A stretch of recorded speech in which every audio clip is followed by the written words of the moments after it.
fazer alguns comentários aqui a respeito do jejum. E tomando como base o que Jesus falou.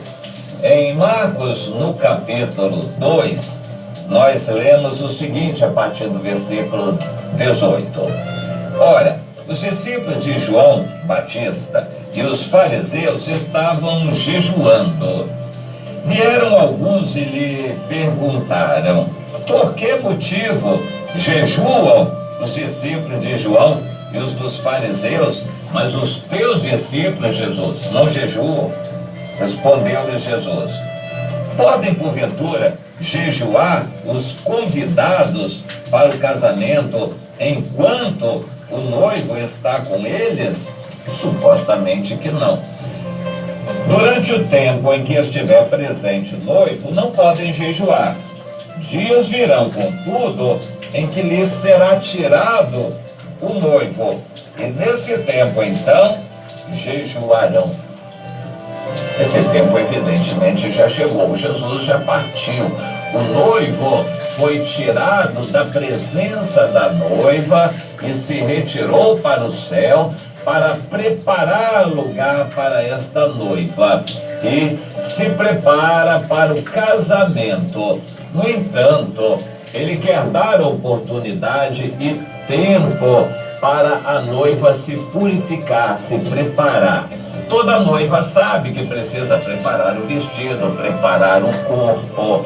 Ela precisa se preparar para o casamento. Existem muitas preparações. A Bíblia nos ensina que a noiva precisa de um vestido branco, limpo, purificado.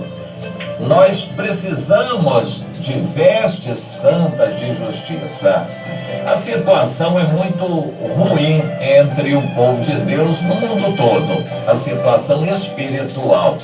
Deus está trazendo sobre o mundo todo perseguições, pressões e todo tipo de provações para que os cristãos sejam purificados, filtrados, provados para serem aprovados. Depois de toda essa purificação, é que a noiva estará preparada para ser arrebatada e estar com o Senhor nos ares. A Bíblia fala de uma grande tribulação que, no entanto, não é para os cristãos, que no nosso entendimento não vão ficar aqui na grande tribulação.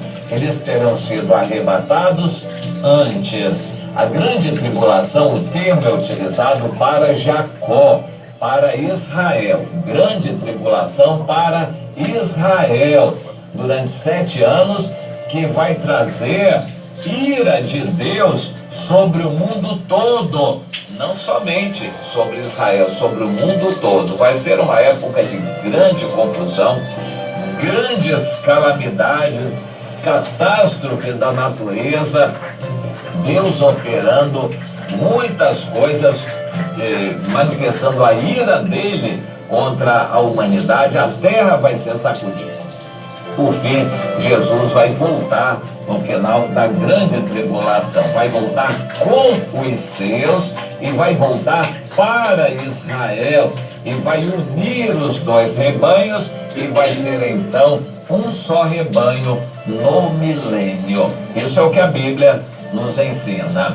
Os cristãos terão sido arrebatados no início da grande tribulação. Aliás, é o arrebatamento que marca a retirada do Espírito Santo da terra e o início desta fase em que a lei estará em vigor novamente. A era da graça terá se encerrado. Por ocasião do arrebatamento, o Espírito Santo vai ser retirado junto com a igreja, porque ele habita na igreja, e vai voltar a estar em vigência a era da lei, na qual ninguém é salvo pela lei. E vai ser uma época abreviada, resumida, de 7 anos de grande tribulação para toda a terra.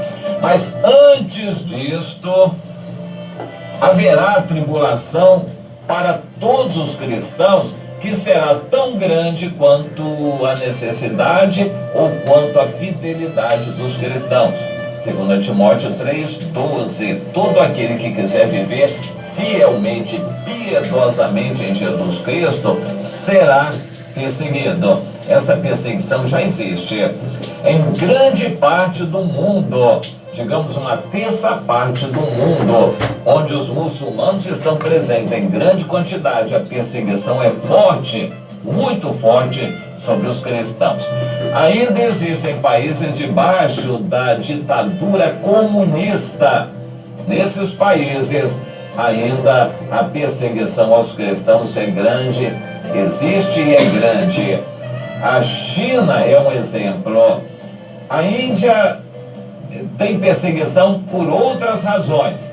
A Rússia não se declara mais comunista, mas continua perseguindo os cristãos também.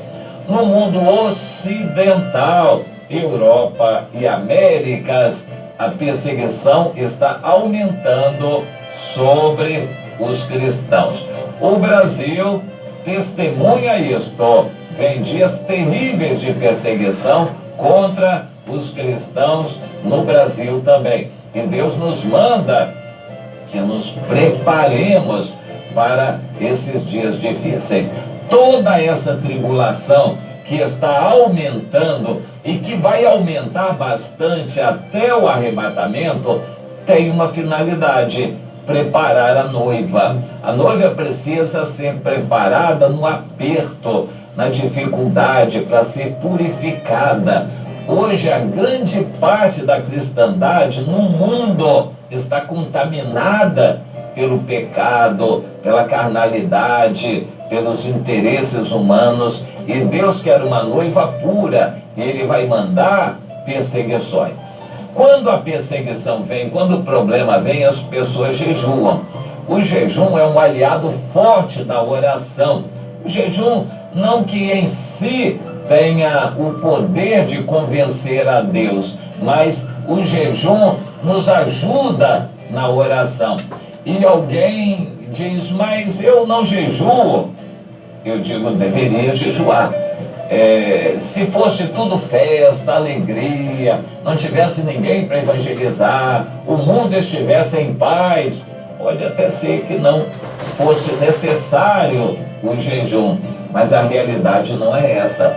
É um Brasil que vai de mal a pior, é uma igreja contaminada, são falsos líderes, falsos apóstolos, falsos profetas, envergonhando o evangelho com o seu mau testemunho. É hora de jejuar. O Senhor disse, se o meu povo que se chama pelo meu nome se orar, se humilhar, jejuar e me buscar, eu vou ouvir dos céus para sarar a sua terra. Em Joel, o Senhor diz, busquem o Senhor com jejuns e lágrimas e choro. A noiva lá e o noivo parem o casamento para buscar o Senhor. É tempo de buscar, é tempo de clamar, é tempo de estar na presença do Senhor. Busque o Senhor, consagre a sua vida a Ele, meu irmão, minha irmã. Alguém vai dizer, mas eu não jejuo. Eu digo, deveria jejuar. Eu vou repetir, se Jesus estivesse aqui, se o mundo estivesse em paz, se tudo estivesse bem, se não houvesse ninguém para evangelizar, pode ser que o jejum fosse dispensado. No meu entendimento, o jejum não vai ser necessário, por exemplo, no milênio, lá na era pós-milênio, na salvação eterna. Eu creio que o jejum não vai ser necessário, mas agora ele é extremamente necessário. O jejum ajuda a oração, o jejum quebranta a nossa carne, nos predispõe a espiritualmente estarmos melhores. Ninguém ora bem de barriga cheia.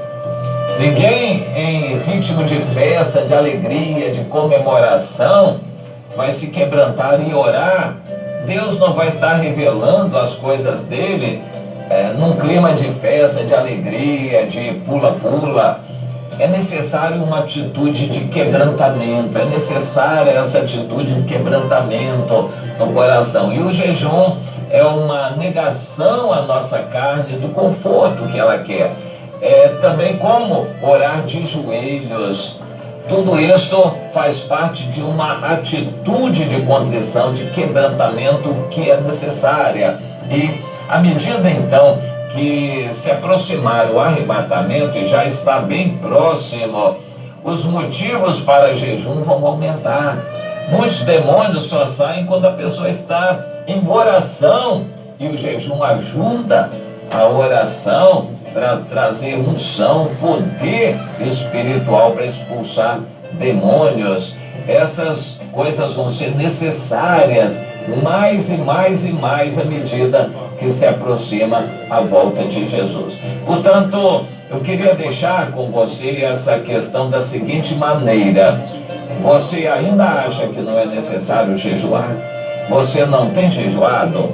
Eu vou dizer, você não vai estar entendendo a situação. Se você pensa dessa maneira, não tem jejuado, ou acha que não é necessário o jejum, é que você está mal ainda. Você não sentiu como Deus está sentindo a situação. É hora, já chegou a hora de buscar a Deus para ir se consertando, para Deus ir purificando a noiva. É hora de jejuar. Aquele momento de festa com o noivo já passou e o casamento não chegou.